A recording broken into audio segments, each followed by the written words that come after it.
Hey class, welcome to your next lesson on SketchUp. Today we're going to learn about the line tool and the freehand tool. All right, let me show you.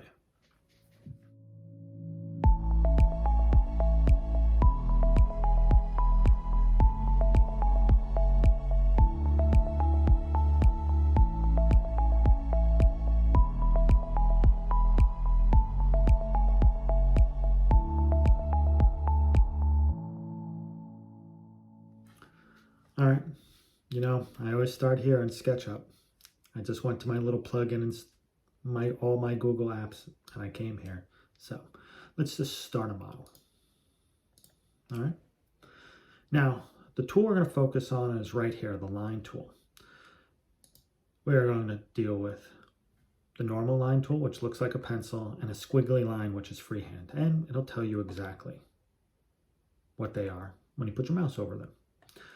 Now, they might seem extremely basic to do, but you can get in a lot of trouble with them if you do not follow a little tips. All right, these little things that I'm going to show you, it's going to make your life a lot easier. Let me show you. If I just draw a shape with the line tool, and I'm just randomly going to make a shape.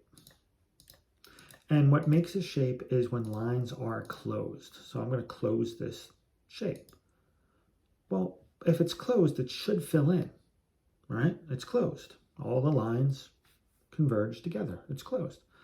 But why is it not filling in?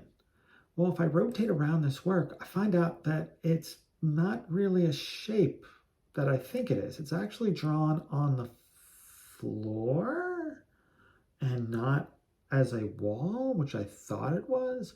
And then this point is up in the air. So it doesn't really fill in. It's very weird. So let me backstep. Well, let's see what happened there. Okay, I'm going to try that one more time. All right, there we go. Let's see. Then do it again. Why is it's not going? Let's look. Oh God, geez, this is even weirder.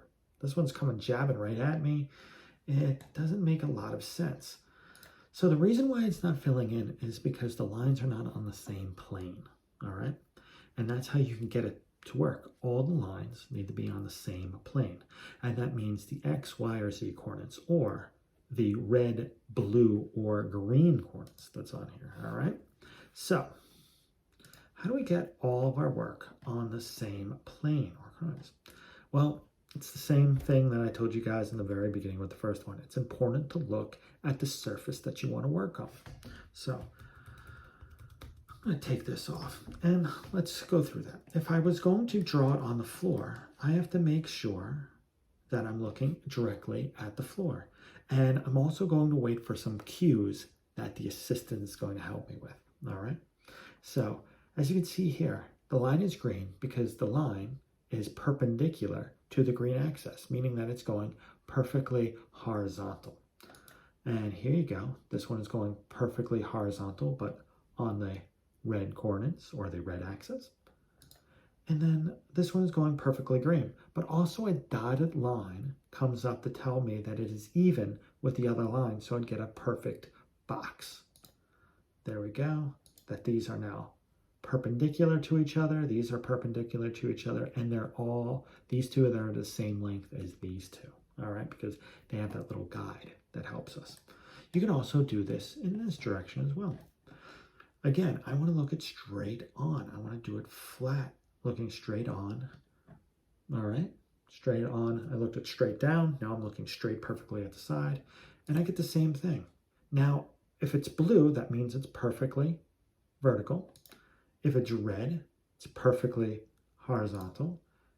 If it's blue, and look, another dotted line comes across to tell me that it's going to be the same length. And there you go. Perfect. And it fills in. That means it's on the same plane and it's a closed shape. But say you're still having a problem with this. No matter what you do, you're having a problem. Well, there's a little trick that I learned, and I call it the piece of paper technique.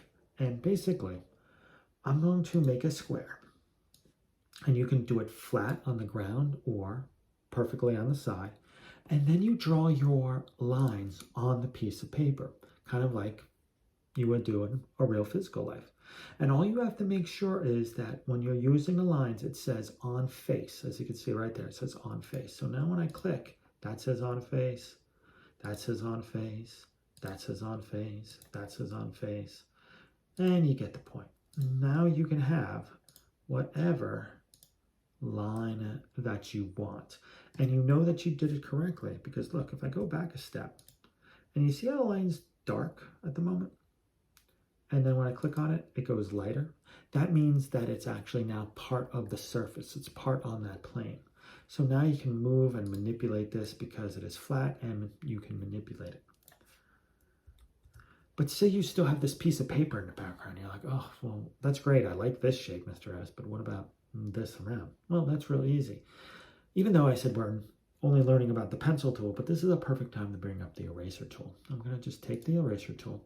And the eraser tool doesn't work that you put your mouse over the icon over something. You have to put your mouse and the icon where that circle is. See at the end of the eraser, there's this little circle.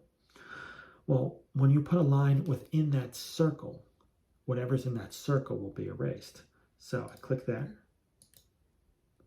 That erases the line. It is not a complete shape anymore. It is open, so the fill went away.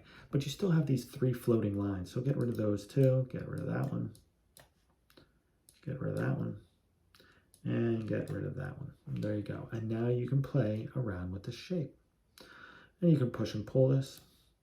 And the great thing about the shape is then you can go on to use the paper technique that I showed you, look flat at this shape, and then you can draw on this shape, and you just have to say on face, on face, on face, on face, and you get the point, on face, on face.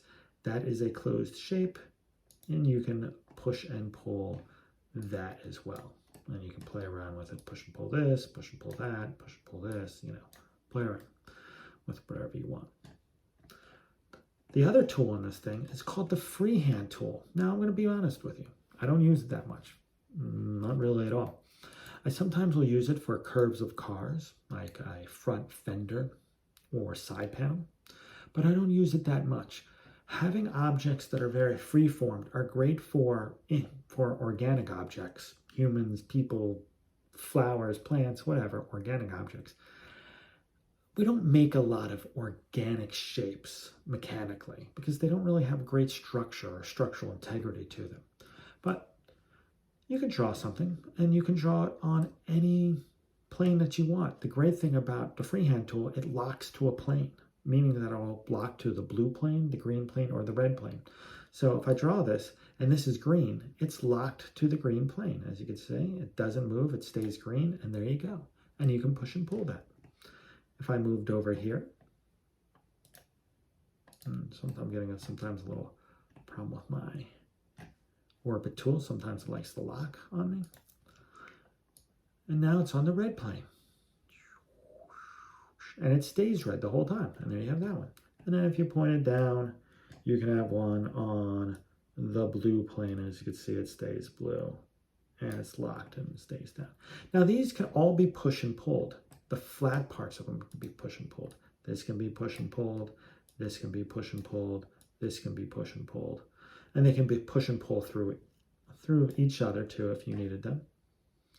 If you get something perfectly flat, you can still push and pull it. That's great. But you're going to notice that most of the surface cannot be pushed and pulled. I can't push and pull this, this, this. So the Freehand tool is great for making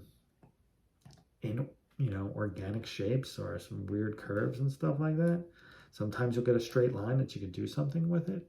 But most of the time, I don't use it. I would say I use the line tool 90% of the time, and rarely will I use this.